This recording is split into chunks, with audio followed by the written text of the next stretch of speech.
ये कहानी मेरी दादी ने सुनाई थी। बहुत पुरानी बात है। जब देश आज़ाद नहीं हुआ था, उस वक्त दादी छोटी थी। उनका परिवार मुसीबत से बचने के लिए एक गांव में गया। वहाँ उन्होंने सस्ता सा पुराना घर किराए पर लिया। पहली रात को दादी और उनकी 2 बहनें पश्चिम वाले कमरे में सोईं। दादी बिस्तर के सबसे बाहर थी। आधी रात को उन्हें नींद में कुछ अजीब सा लगा। पास के गोदाम जैसे कमरे से फुसफुसाहट की आवाज़ आ रही थी। दादी ने इधर उधर देखा पर कुछ दिखा नहीं। फिर वो सो गईं। रात को अचानक दरवाज़ा खुलने की आवाज़ से दादी की आँख खुल गई। लकड़ी का पुराना दरवाज़ा खटखट की डरावनी आवाज़ कर रहा था। वो गोदाम तो सामान रखने की जगह थी, लेकिन वहाँ से 2 औरतें निकलीं। दोनों चमकदार कपड़े पहने थीं, जैसे पुराने ज़माने की साड़ी। उनका चेहरा बहुत सफ़ेद था, डरावना सा। और सबसे अजीब बात, वो चल रही थी पर उनके पैर ज़मीन को छू नहीं रहे थे। दादी डर के मारे पलट गईं और सोने का नाटक करने लगी। तभी उन्हें ठंडी ठंडी हवा का झोंका महसूस हुआ। वो औरतें उनके बिस्तर के पास आ गईं। फिर अजीब से हंसी, ही और बोली, ये लड़की तो बहुत सुंदर है, नाजुक सी। चलो इसे अपने साथ ले चलें, इसके साथ मज़ा आएगा। दादी डर रही थी। वो चाहती थी कि उनकी बहनें मदद करें, पर दोनों गहरी नींद में थीं। फिर दादी ने हिम्मत करके चुपके से पीछे देखा, और जो देखा वो भयानक था। वो औरतें कोई इंसान नहीं, 2 खोपड़ियाँ थीं। दादी डर के मारे चिल्लाईं, मम्मी, और रज़ाई में घुस गई। सुबह तक दादी रज़ाई में ही दुबकी रही।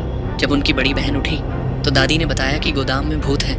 लेकिन बहन ने मजाक उड़ाया और कहा, तू सपना देख रही थी। दादी ने जिद की तो सब गोदाम देखने गए। वहाँ सिर्फ पुराना सामान था, कोई इंसान नहीं। उसी वक्त दादी के दादाजी काम से लौटे। बड़ी बहन ने दादी की बात बताई। दादाजी गुस्सा हो गए और बोले, खाने को कुछ नहीं और तुम भूत की बातें कर रही हो, चलो काम पर चलो। उस दिन दादी और उनकी बड़ी बहन दादाजी के साथ खेत में काम करने गए। छोटी बहन छोटी थी, उसे घर पर ताला बंद करके छोड़ दिया। शाम को जब सब लौटे तो आंगन से छोटी बहन की हंसी की आवाज़ आई। वो चिल्ला रही थी, आजा मुझे पकड़। सबको लगा कोई उसके साथ खेल रहा है, लेकिन दरवाज़ा तो ताला बंद था। जब अंदर गए तो छोटी बहन अकेली थी। पापा ने पूछा, तू इतना खुश क्यों है? उसने कहा, 2 बड़ी दीदियाँ मेरे साथ खेल रही थी, तुम लोग आए तो वो भाग गई। बड़ों को लगा बच्ची झूठ बोल रही है, लेकिन दादी को रात वाला डर याद आ गया। उस रात दादी ने मम्मी पापा के साथ सोने की जिद की।